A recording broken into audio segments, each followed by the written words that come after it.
Bonjour chers auditeurs, ici Eric Lanty au microphone et merci de prendre part à cette 18e partie de cette diffusion spéciale du Tour d'Horizon. Et oui, il est question de leadership et on s'inspire du livre de Cyril Barber intitulé Néhémie ou l'art de diriger.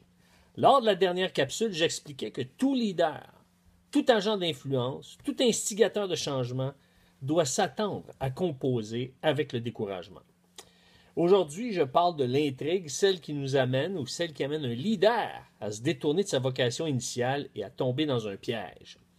Et oui, il y a des pièges qui guettent tous les leaders.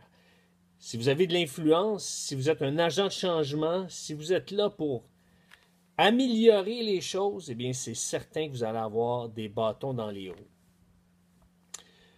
Une des raisons, eh bien, ça peut être la jalousie, par exemple. Ça peut être l'inconfort que ça génère chez d'autres qui n'ont pas autant d'impact ou qui ne génèrent pas autant de succès. L'intrigue, selon le dictionnaire CNRTL, eh bien, c'est une action occulte savamment combinée, en vue d'assurer le succès d'une entreprise, d'obtenir quelque avantage, de nuire à quelqu'un. Et donc, c'est une action occulte savamment combinée. Pourquoi? Eh bien, lorsque quelqu'un génère de l'intrigue, eh bien, c'est pour nuire à l'autre personne. Mais lorsqu'on nuit à l'autre personne, et lorsque c'est savamment combiné, donc il y a des manigances, il y a des combines qui sont à la source de cette action occulte, eh bien, inévitablement, ça va amener du succès si la personne tombe dans le piège. Et s'il tombe dans le piège, cette personne-là qui tombe dedans, eh bien, ça va lui nuire inévitablement. Donc, l'intrigue amène le leader à s'aventurer dans un piège. En d'autres mots, si on pouvait le résumer, c'est ça. L'intrigue amène le leader à s'aventurer dans un piège. Il y a quelque chose d'intriguant qui nous interpelle, qui nous attire. Et à ce moment-là, on s'aventure dans ce sentier-là qui n'est pas nécessairement bon pour nous. Eh bien, à l'intrigue, on doit y joindre la prudence. Et ça, c'est important. Les proverbes de Salomon nous disent, nous commandent d'être prudents, de faire la guerre avec prudence. En d'autres mots, faire la guerre, ce n'est pas toujours avec des mitraillettes ou avec des bombes. Dans le sens, le marché, c'est un monde de guerre, dans le sens qu'il y a de la compétition. Et lorsqu'on est en entreprise, on doit être prudent.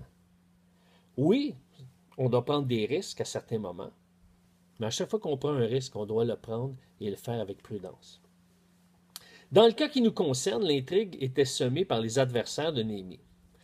Sachant que le travail était terminé, disons la phase 1 du travail, parce que la phase 2, c'était consolider tout ce qui avait été fait, s'assurer que tout était bien fait et aller voir tous les raccoins pour être sûr que c'était vraiment solide. Et là, puisque les adversaires de Néhémie n'ont pas été en mesure de l'arrêter, eh bien, ils ont procédé à une manœuvre subtile. Ils ont dit, écoute Néhémie, viens nous rejoindre dans la vallée d'Ono. Et Néhémie a refusé. Néhémie dit, non, moi, il n'est pas question que j'y aille. Il n'y en est pas question parce qu'il y avait une grande tâche à accomplir. Il voulait rester là, à Jérusalem, pour être au milieu du peuple et s'assurer que tout aille bien. Il connaissait son rôle et il savait que c'était sa place. Il va répondre, je leur ai envoyé des messagers avec cette réponse. J'ai une grande tâche à accomplir et je ne peux pas descendre là-bas. Pourquoi le travail devrait-il être interrompu pendant que je l'abandonnerai pour vous rejoindre? Alors, pourquoi le travail devrait-il être interrompu pendant que je l'abandonnerai pour vous rejoindre? En d'autres mots, si je quitte ce que j'ai à faire, eh bien, je ne serai pas là pour faire avancer les choses. Et je mets l'équipe de Jérusalem, dans l'embarras. Il avait bien cerné, parce que Néhémie gardait le focus. Il connaissait sa mission, il connaissait son rôle, et il savait que sa place, c'était là. Et c'est important. C'est important. Par exemple, si vous êtes dans le ministère pastoral, et que vous êtes invité ailleurs, vous êtes invité outre-mer, vous êtes invité dans d'autres régions, ça a sa place. Mais si vous le faites trop souvent, par exemple, vous pouvez nuire à la dynamique de votre groupe, de votre communauté. Alors, c'est important d'être sage et de discerner quelle est votre vocation. Et ici, vous savez que Néhémie était un homme de sagesse, un homme de discernement. Et lui, ne pouvait pas leur faire confiance. Savez-vous pourquoi? Parce que ça semblait à première vue comme une main tendue. Ça semblait à première vue être un contexte pour dire peut-être qu'on pourrait avoir la paix puis que nos adversaires vont arrêter de justement arrêter de nous nuire, de nuire à notre travail. Et c'est peut-être un moment pour justement s'entendre une fois pour toutes puis trouver des moyens, des arrangements, des compromis peut-être. Et il y a un temps pour ça. Mais Néhémie savait que ce n'était pas le temps pour ça. S'il avait quitté Jérusalem, eh bien, il n'aurait pas été sur les lieux pour entreprendre la phase 2, consolider le travail. Il y aurait eu des mauvaises décisions. Il y aurait peut-être la présence de troubles faits. Peut-être que pendant ce temps-là, s'il s'était rendu dans la vallée d'Ono, eh bien, ses adversaires auraient envoyé des troubles faits pour semer le trouble, semer la pagaille, semer la discorde. Et donc, ça l'aurait démoralisé les troupes.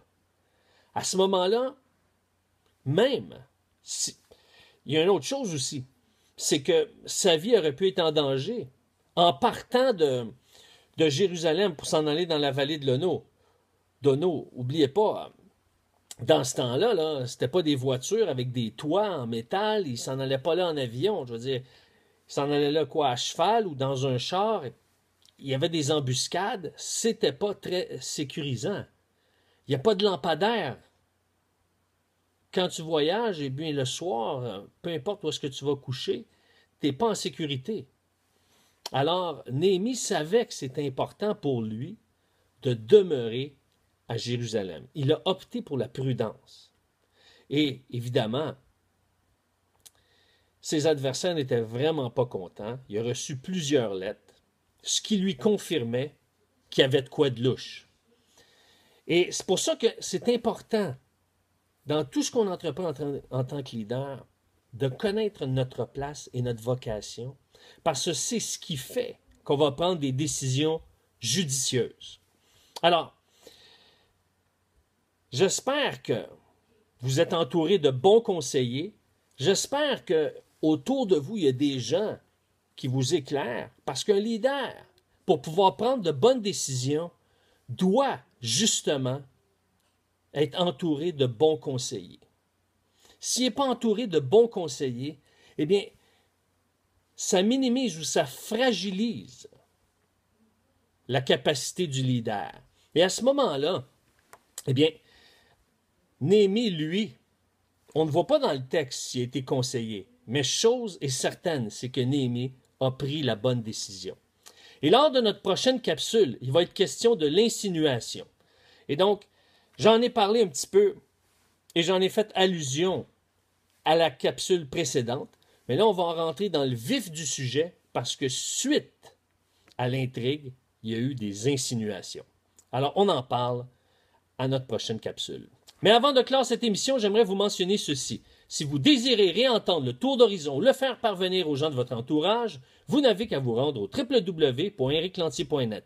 C'est le www.ericlantier.net. Sur ce, chers auditeurs, je vous dis à demain.